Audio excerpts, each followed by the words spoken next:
Welcome to another episode of Ideas Have Consequences with me, Larry, Alex, Taunton. And where would you guess that I am?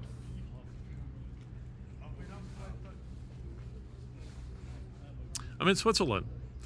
I'm here for the World Economic Forum, and as fans of this show, the posse can tell you, I come every year to scope out what these globalist scumbags, are planning, for the rest of us. I try to get here a few days early so that my body can adjust, recover from the jet lag, which seems to just get worse, the older I get, and also so that I can do a little preparatory work and a little scouting of the event in advance. Now, it starts on Monday.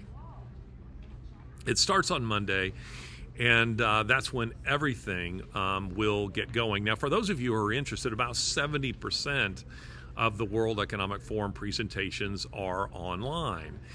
And it's not even necessary for you to go because you can watch the major sessions. That's not what I'm here for. As I say, I could do that in the comfort of my home. The more interesting things are the things that are taking place in hotel lobbies, that are taking place in coffee shops and those kind of places. Now, before I get to what I want to do in this particular episode is answer some of your questions you've submitted on in the YouTube comments section, or maybe you've submitted them to me on Twitter, or perhaps they've been emailed to me, or maybe even asked of me in person. I'm going to address some of those questions in today's episode. Before I get to that, let me tell you just a little bit about this particular trip and what I'm doing. Each year, I try to push all my overseas trips, together in bunches, so that I'm not just going from the United States to another continent, year round.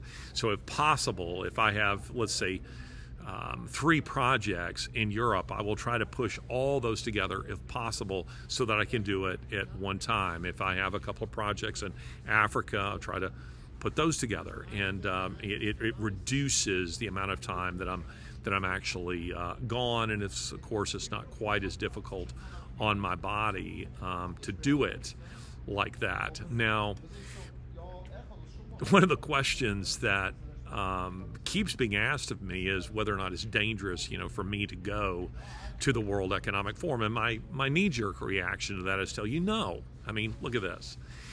It's beautiful. This is all very first world. I'm staying in a first-rate hotel, and I'm being taxied to and from Davos in a very comfortable vehicle. I'm eating nice meals. I'm very well cared for here. But then I thought, last year I came to the World Economic Forum, and I went from here to Cairo.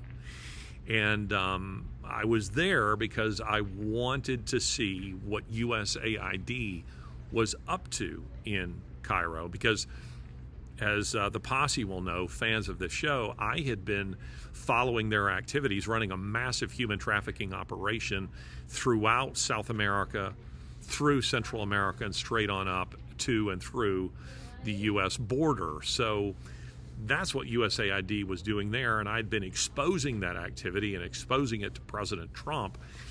And then I'm in Cairo, and I think, let's see what USAID is doing here, because President Trump had ordered them to, he'd issued an executive order ordering them to shut down. So I just pop over to the compound, which is really a fortress in Cairo.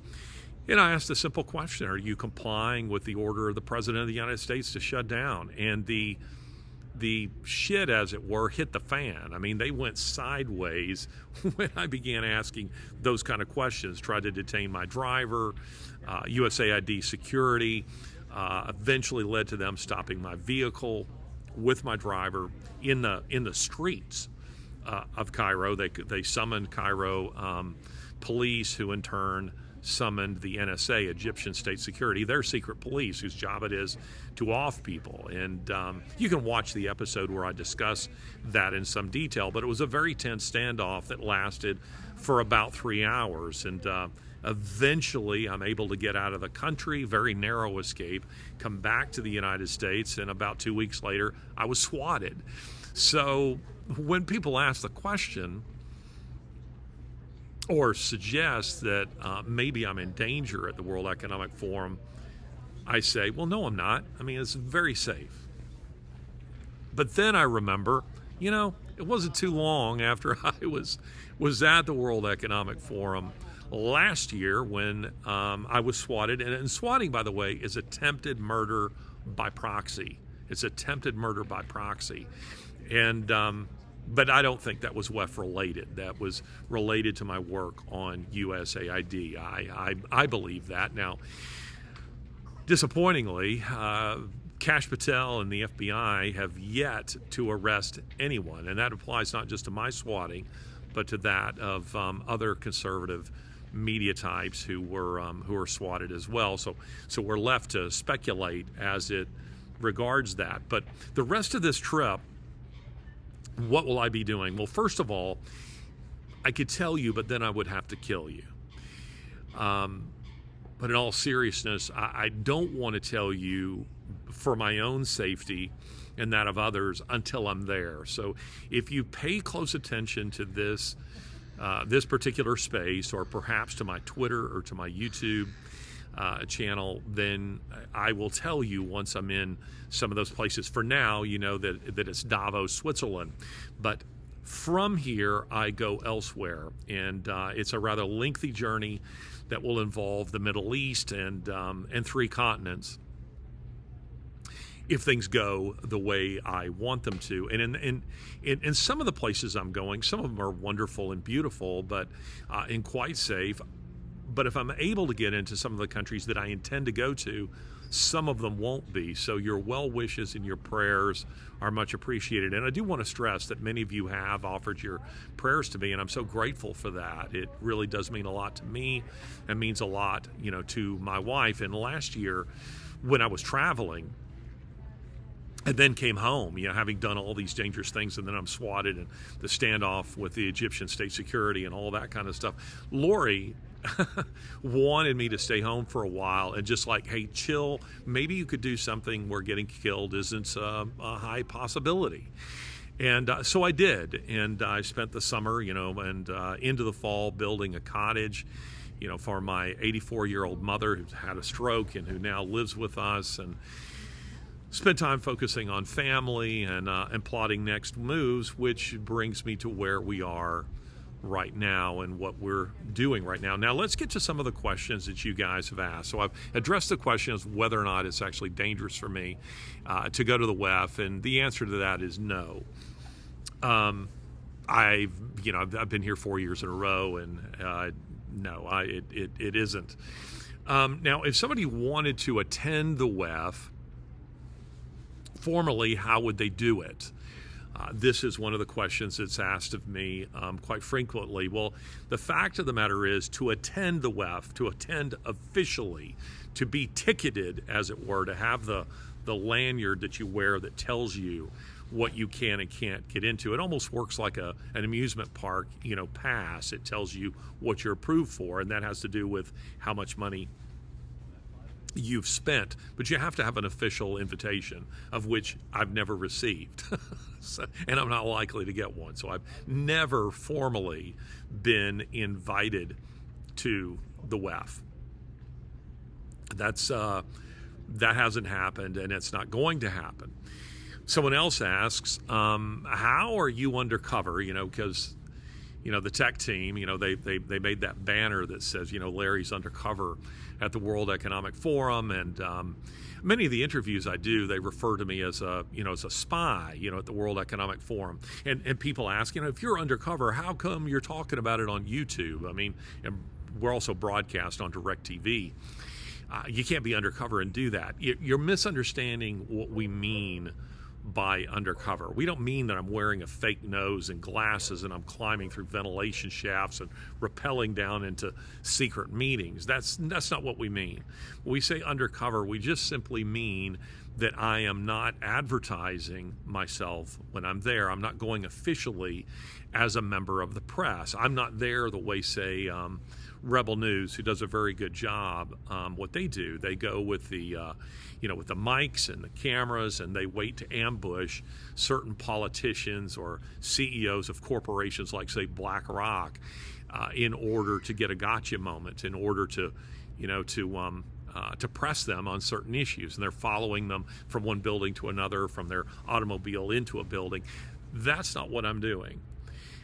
I go to the World Economic Forum and I get into any of the meetings that I can get into and just sit as a member of the audience, not really revealing who I am or what I'm up to. I'm just simply listening. Now, why do I do it that way? It's because people speak much more freely and much more openly than if I say to them, I'm here on behalf of CNN or Fox News or USA Today, and I want to know. People immediately put up a wall when you do something like that. What's much more interesting is to go and sit in a hotel lobby or in a coffee shop or in one of these meetings and listen to them talk amongst themselves, where they feel safe, where they feel that everyone around them thinks the way they do. That's the way we go about doing this. And the result of that is you get something that's much more honest, something that's much more refreshing. And not refreshing in the sense of good, but refreshing in the sense that it's not a canned, speech. It's them, really revealing what's going on in their minds and the way that they process these kinds of things. But again, when we say undercover, we don't mean, again, that I'm wearing a fake nose and glasses. That's not what we're talking about, or that I'm putting on a wig and, I'm doing none of those kinds of things. I'm just going as Larry Taunton. Now, how is it that I get into some of these? This question comes up again and again and again. And this really isn't complicated. Honestly, it just isn't complicated. But it occurred to me that maybe the reason some of you find it so hard to believe that I can get into WEF meetings is because I suspect you're processing this, you're thinking about this in the wrong way. So don't think of this as like the WEF is meeting at, say, Madison Square Garden, and where you have to go past security and through a turnstile and then have your ticket scanned or punched or something like that in order to get in.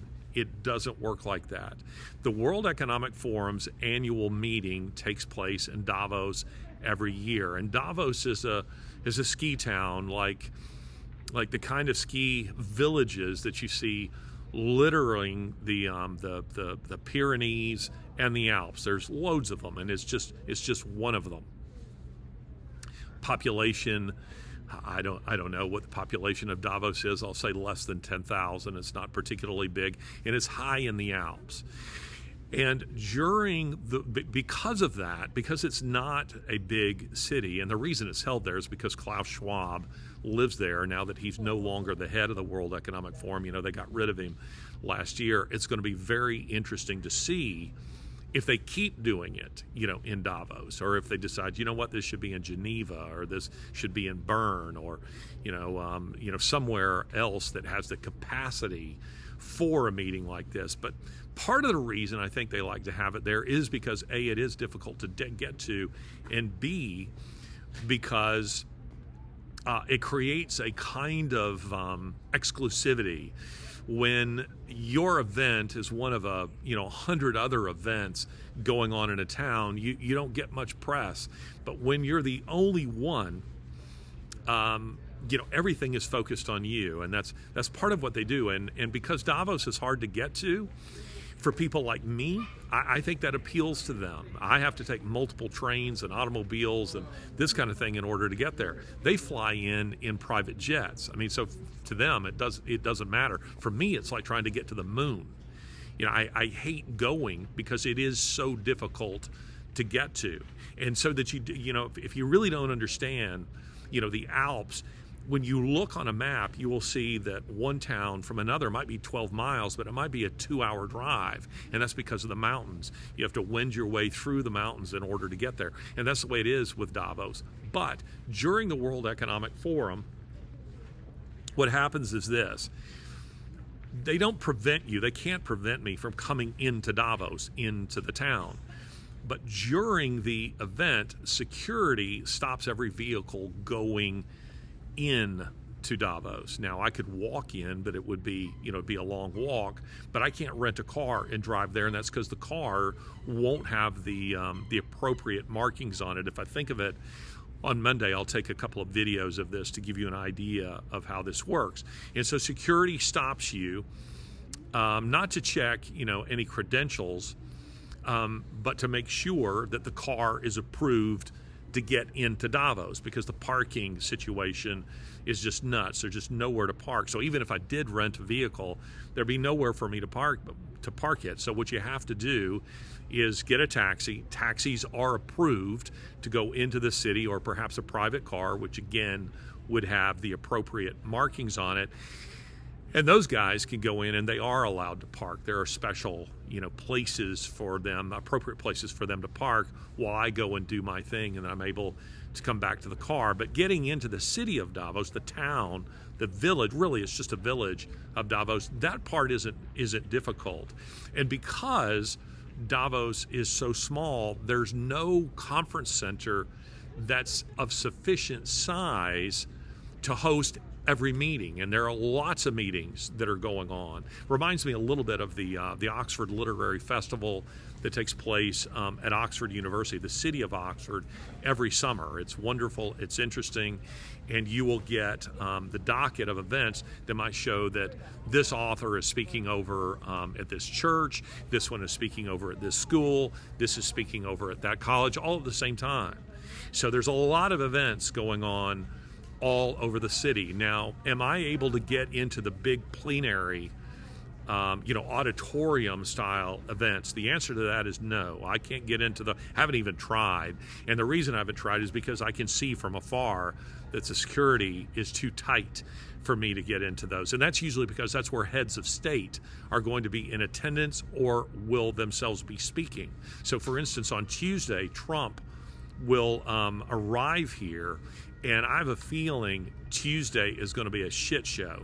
And that's just because security is going to be very tight for that, getting into Davos as well as getting around. There's going to be, you have Swiss police, you have Swiss Army, and then you add to that Trump's own security detail. So I think Tuesday, I'm trying to decide if I even want to try to go to Davos on Tuesday, or if I just stay outside the city and watch it on on YouTube with everybody else, because of how difficult it's going to be. But typically the way it works is that because you have all these meetings all over the city, all over the village, I will choose those lesser ones and go and sit in on them and hear what people have to say. So for instance, I found myself in conversation not with current presidents, but with former presidents, prime ministers, royalty, who are speaking at or who are in attendance at these other events where the security not only isn't tight, but most of the time doesn't exist at all. And because the World Economic Forum, in spite of its infatuation, I mean, these people get orgasmic, over technology. They just love everything technological. It never seems to occur to anyone that maybe they should pump the brakes on some of these technologies, like, can you say, artificial intelligence. But the World Economic Forum itself is actually quite analog, so it's usually just a young woman standing at the door with a clipboard and some names. And if you walk right on by, they're not usually too concerned about it. And so I've been able to do that on several occasions. Now, that's the way the WEF itself, works. That's the way it looks. And again, if my intention was just simply to listen to what the speakers had to say in these sessions, I wouldn't bother coming. It's far too expensive. Switzerland is incredibly expensive. It's, along with Scandinavia, the most expensive country in Europe. It's interesting to me watch these people who come by and they just stare. They just stare. It cracks me up. It's very expensive. I would just watch, get transcripts of what people are saying. and would write my report or give my my commentary on this show that way. That's not what I'm after. What I'm after is what they are saying, the attendees, and there's about 2,700 attendees, what they are saying, because it gives you insight into their thinking. Now, when we talk about ideas, and this show again is called Ideas Have Consequences, ideas are formed upriver. The consequences are down river, and that usually means I'm going to some place like the third world. Not always, but we come here because this is the seat of secular globalist thinking. This is where policies are made, and where they're made by people who aren't affected by the policies they make. So these are people who are telling you, for instance, that you can't have a gun, but they're surrounded by people with guns. They're the kind of people who tell you that you need to live in a 15-minute city, but they're not going to live in a 15-minute city. They're the kind of people who will tell you, create policies that say, you know what, you should drive a smart car, or you should ride a bicycle, or you should use public transportation, or maybe you shouldn't go anywhere, when they're driving around in, beautiful, massively powered luxury vehicles. You see, that's the way these people think. And it's fascinating to be among them because they don't see themselves as hypocrites. They see themselves as exceptions to rules. They just think these rules don't apply to me. They apply to you. I'm more important than that. And it is the way they see the world. So in this aspect of my travel and my work, we're looking at the ideas, the policies, and then we go downstream from that to see the way they are affecting the lives of real people. That's what we've been doing with USAID. That's what we've been doing with open borders and mass immigration. It's why I was following those caravans all over South America. It's why I'm engaging with Muslims and debating them, and with atheists and debating them in high-level academic debates, so that people can see here's the consequences of this worldview.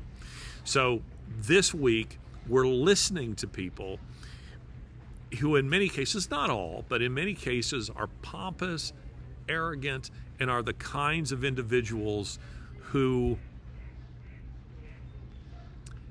see themselves just better than you, better than the rest of us, and that it is their birthright to tell you the way you should live, the way you should think.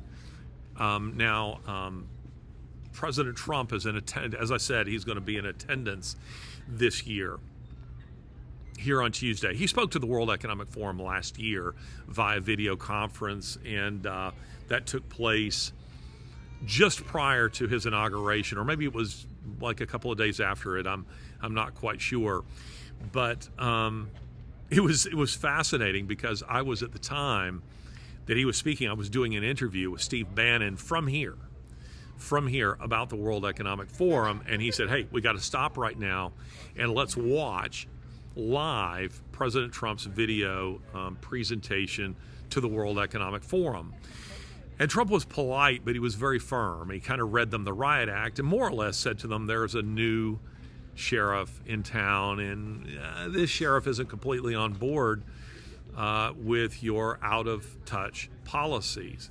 So people ask me, what do you think Trump is going to say this year? I think that what he's going to say this year will mirror, in the broad strokes, what he said last year.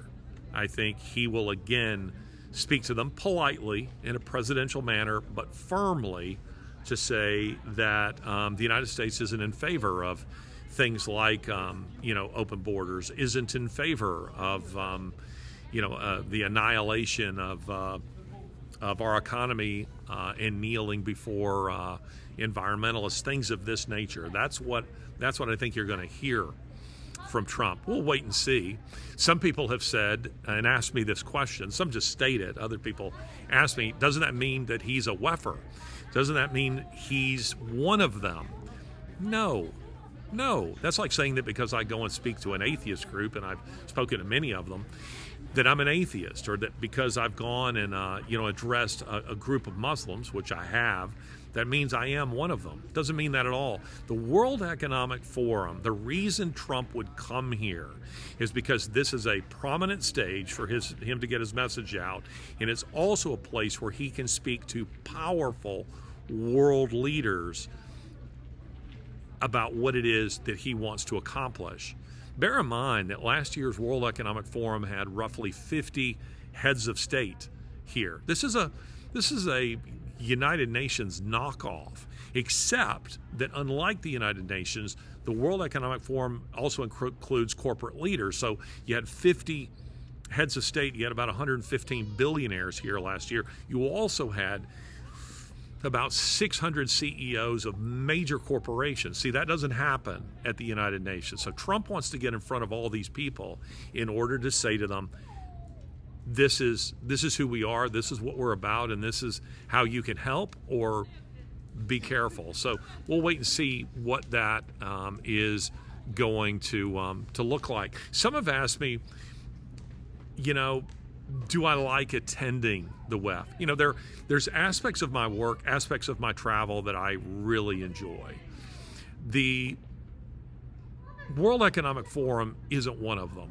I usually, my wife would tell you that I start getting a little, I don't know if the word is anxiety. It's not fear. It's just sort of a tenseness, almost like I'm getting ready for, I have a surgery, coming, and the night before you're kind of dreading it. That's kind of the way I am about the World Economic Forum. I don't like coming, and it's because it's spiritually dark.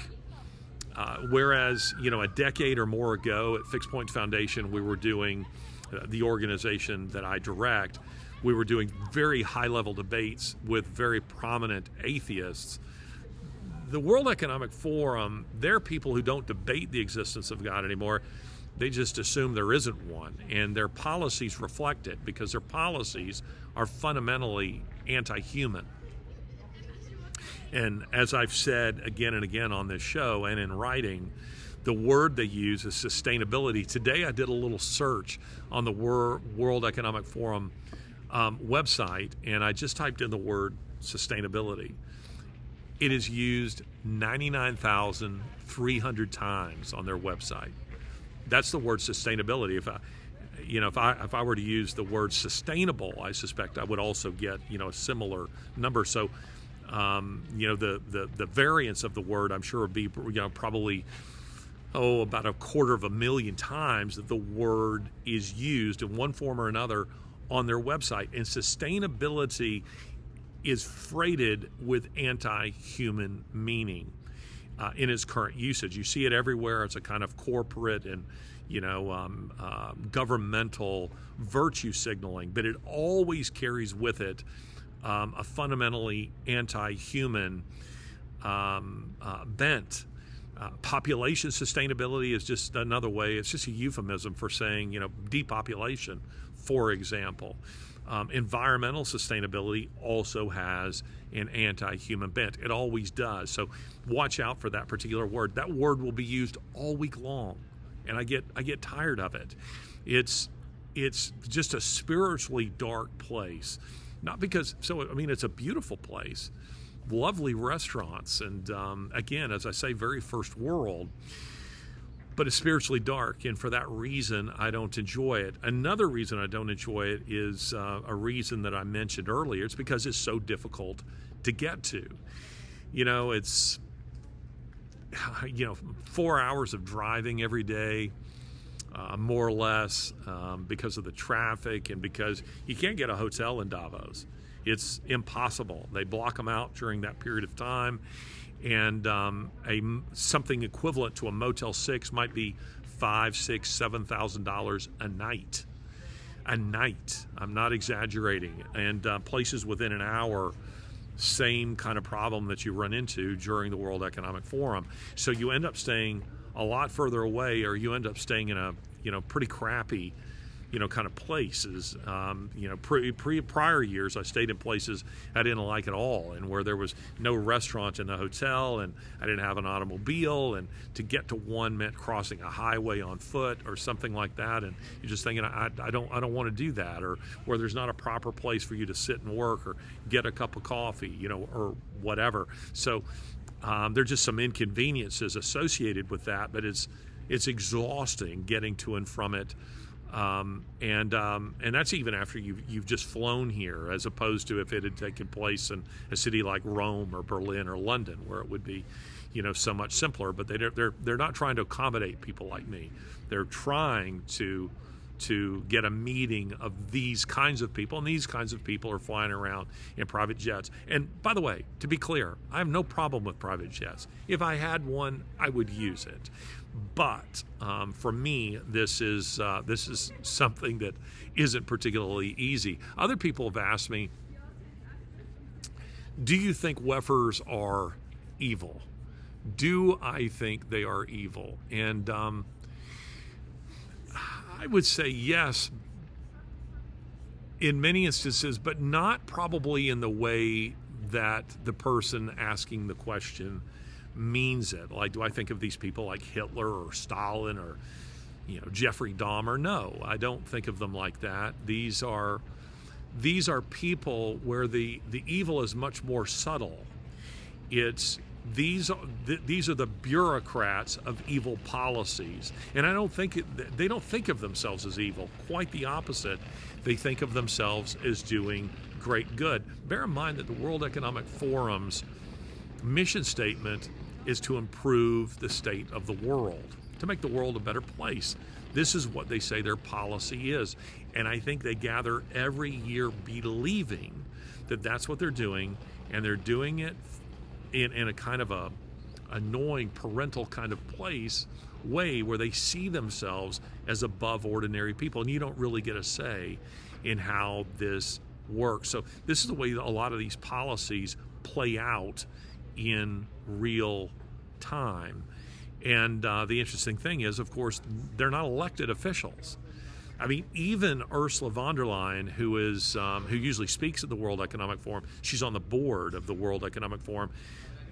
She's the EU president, president of the EU Commission, which makes her sound like she's an elected official, makes her sound like she's a head of state. She's neither. She's been appointed, but she carries herself like she is a president of a country.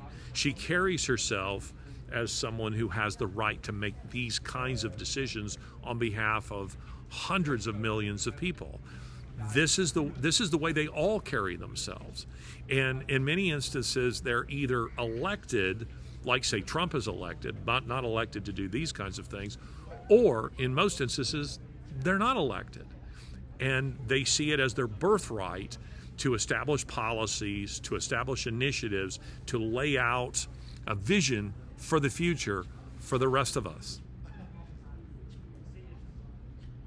Honestly, it's that kind of arrogance is astonishing, and in that there's something that I think is actually quite evil. So I'm going to be updating you on this channel from time to time. You also follow me over on Twitter, on X, at Larry Taunton, because I post there quite regularly, showing video, pictures, things of that nature that are going on. Also, I'm going to be joined by a couple of secret weapons who've asked to be my sidekicks this year at the World Economic Forum. So we'll see if we can include them in some of what we're doing here on this space.